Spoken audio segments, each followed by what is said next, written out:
देश में हर बड़े चुनाव से पहले एक नाम जरूर सामने आता है, मोहम्मद अली जिन्ना का। वही जिन्ना जिन्होंने हिंदुस्तान को दो टुकड़ों में बांट दिया, वही जिन्ना जिनके दामन पर बंटवारे के दौरान मारे गए निर्दोष लोगों के खून के दाग हैं। यूपी विधानसभा चुनाव से पहले अखिलेश यादव और उनके सहयोगी ओम प्रकाश राजभर को जिन्ना याद आए हैं।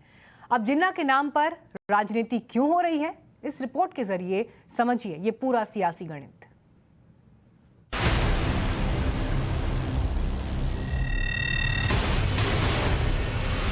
सरदार पटेल जी, राष्ट्रपिता महात्मा गांधी, जवाहरलाल नेहरू, जिन्ना एक ही संस्था में पढ़ करके बैरिस्टर बन करके आए थे।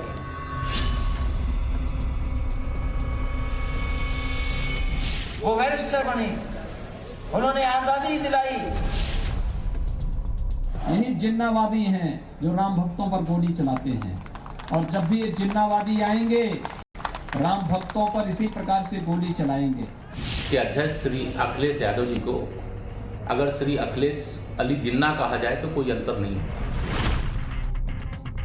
देश के पहले प्रधानमंत्री जिन्ना को बना दिया गया होता तो भारत का बंटवारा ही नहीं होता। देश में कुछ लोग हैं जिनके मन में अभी जिन्नावादी विचारधारा पनप रही है।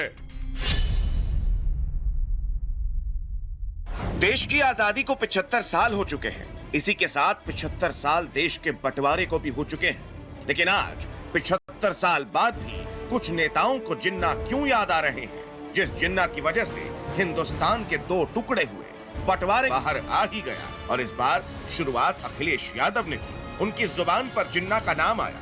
इसके बाद अखिलेश के सहयोगी उन्हें किसी भी तरीके से अगर किसी का भी संघर्ष करना पड़ा होगा तो वो पीछे नहीं हटे। देश के पहले प्रधानमंत्री जिन्ना को बना दिया गया होता तो भारत का बंटवारा ही नहीं होता। अब अखिलेश के इस बयान पर बीजेपी का पलटवार तो लाजमी है। सरदार पटेल देश को जोड़ने वाले हैं, जिन्ना देश को तोड़ने वाले हैं। दोनों समकक्ष नहीं हो सकते। सरदार पटेल राष्ट्र नायक हैं, लेकिन भाइयों बहनों, जिन्ना भारत की एकता को खंडित करने वाले हैं। जो लोग ये तुलना करने का प्रयास कर रहे हैं, हमें उनके प्रति सतर्क रहना होगा। अखिलेश यादव जी को अगर श्री अखिलेश अली जिन्ना कहा जाए तो कोई अंतर नहीं है। तुष्टीकरण की घटिया राजनीति के कारण से भारत रत्न लौह पुरुष सरदार वल्लभ भाई पटेल का भी अपमान किया है। समाजवादी पार्टी नहीं, नमाजवादी पार्टी है, और ऐसी पार्टी को उत्तर प्रदेश की जनता चुनाव में सबक सिखाने का काम करेगी।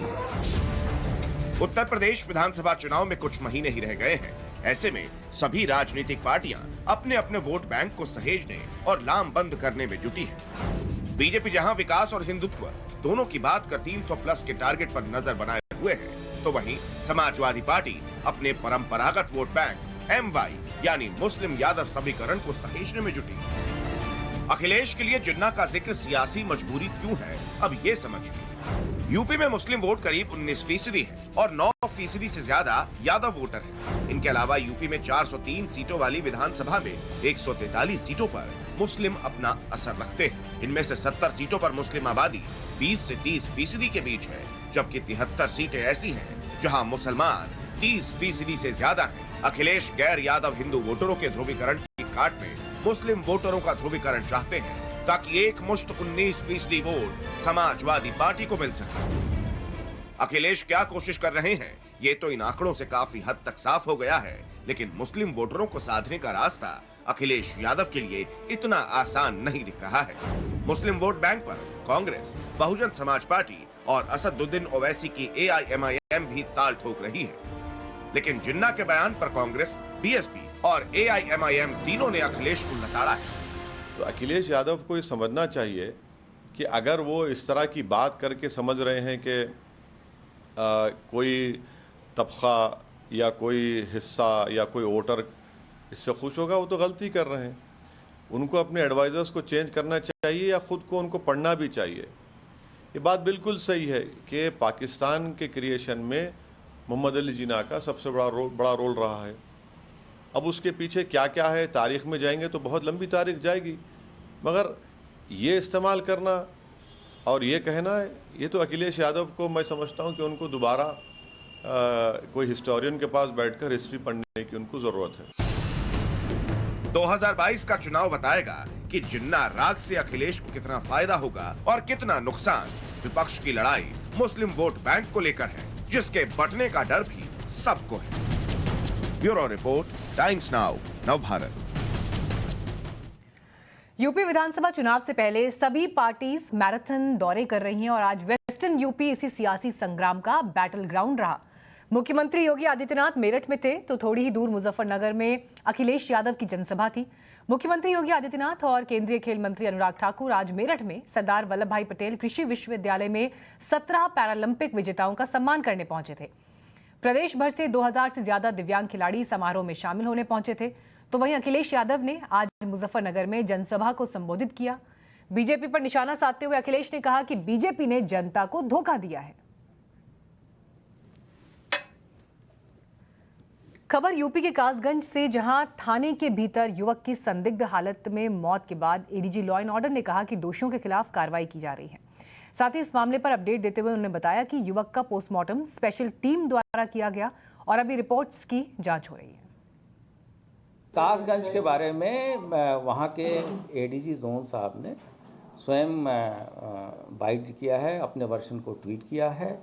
वहाँ जो दुर्घटना हुई थी उस संबंध में दोषी व्यक्तियों के विरुद्ध कार्रवाई की जा रही है और उसका जो व्यक्ति मृतक है उसका पोस्टमार्टम एक पैनल के द्वारा कराया गया है, उसकी मजिस्ट्रियल जांच कराई जा रही है। जो भी ह्यूमन राइट कमीशन के और सर्वोच्च न्यायालय के इस संबंध में निर्देश हैं उस बेसिस पे कार्रवाई चल रही है। इस मामले पर सियासत भी गर्मा गई है। विपक्ष ने एक बार फिर यूपी पुलिस के कामकाज के तरीके पर सवाल उठाए हैं। दरअसल कासगंज में 22 साल के अल्ताफ को एक नाबालिग को भगाने के मामले में पूछताछ के लिए थाने लाया गया था। पूछताछ के दौरान ही वो कुछ देर के लिए टॉयलेट गया। पुलिस के मुताबिक अल्ताफ ने टॉयलेट में जैकेट से फांसी लगाकर आत्महत्या कर ली। हालांकि सवाल ये उठ रहा है कि 2 फीट ऊंचे नल से लटककर अल्ताफ ने फांसी कैसे लगा ली। मामले की गंभीरता को देखते हुए कासगंज एसपी ने 2 सब इंस्पेक्टर समेत 5 लोगों को तुरंत प्रभाव से निलंबित कर दिया और मामले की जांच हो रही है। पुलिस की तरफ से अल्ताफ के पिता का एक बयान भी जारी किया गया है जिसमें उन्होंने लिखा है कि इस मामले में उन्हें आगे कार्रवाई नहीं करनी है। देखिए, कोतवाली कासगंज में एक 366 आईपीसी के एक प्रकरण के संदर्भ में एक व्यक्ति जिसका नाम अल्ताफ सन ऑफ चाहत मियाँ है, उसको थाने में अर्ली मॉर्निंग बुलाया गया था। उसने पूछताछ के दौरान वहाँ पे बैठे पुलिसकर्मी से उसको वॉशरूम जाने हेतु अनुरोध ने किया था, जिसमें हवालात में बने वॉशरूम में उसको भेजा गया। उसने एक काले कलर का जैकेट जो पहना था उसमें हुड में लगे हुए एक नाड़े से उसने जो वॉशरूम का जो नल है उसमें फंसा के अपना गला घोटने की खुद ने जो है वो कोशिश की थी। जब वो बहुत समय बाहर नहीं आया तो पुलिसकर्मी अंदर चले गए और उसको बेहोशी की हालत में उसको उठाते न हुए उसको CHC अशोकनगर कासगंज में ले जाया गया। वहाँ पे प्राथमिक उपचार 5-10 मिनट चलने के उपरांत उसकी मृत्यु हुई है। इस प्रकरण में पंचायतनामा भर के पोस्टमार्टम किया जाएगा। साथ ही में इस प्रकरण में जो पुलिसकर्मियों की लापरवाही इसमें है उनके खिलाफ एक सस्पेंशन का आदेश मेरे द्वारा किया गया है।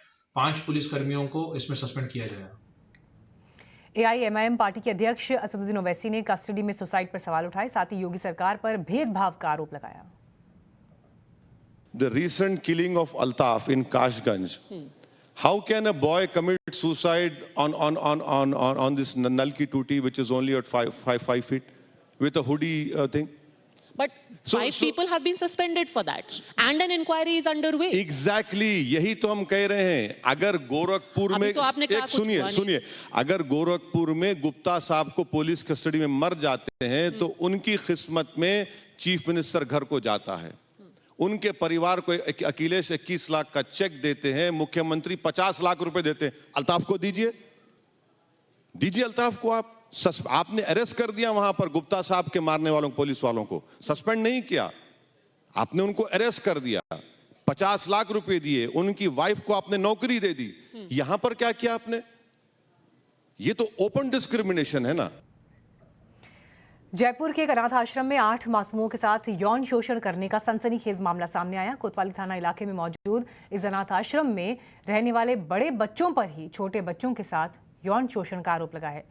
चाइल्ड लाइन जयपुर की काउंसलर शांति बेलवाल की शिकायत के बाद मौके पर पहुंची बाल आयोग के अध्यक्ष ने इस मामले की पुष्टि की।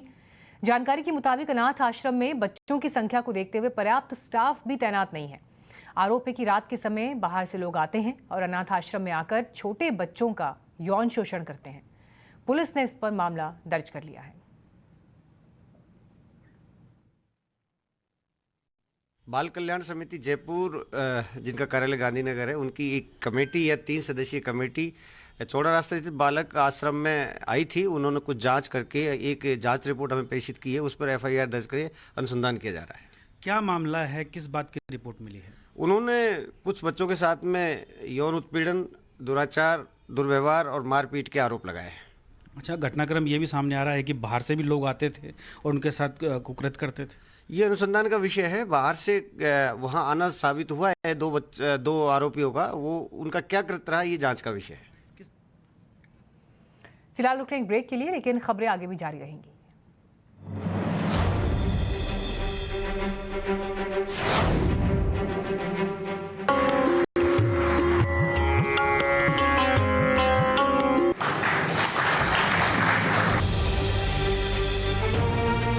जनवरी में हिंदी चैनल को